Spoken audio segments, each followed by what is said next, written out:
వారిని విడిపించండి, వారి జీవితాలని మార్చండి ప్రభువా.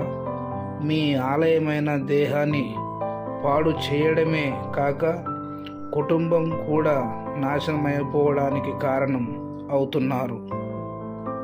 బలవంతుడైన తండ్రి, శరీర సంబంధమైన బలహీనత నుండి వారిని విడిపించి ఆత్మ బలాన్ని అనుగ్రహించండి తండ్రి.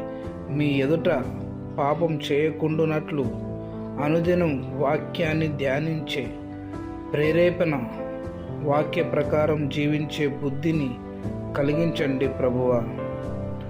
శారీరకంగా పాపం చేసి నరకానికి పోకుండా ఆత్మ సంబంధమైన విశ్వాసంతో కూడిన క్రియలు చేస్తూ పరలోకం చేరే మహాధన్యత మాకు అనుగ్రహించుమని బ్రతిమాలు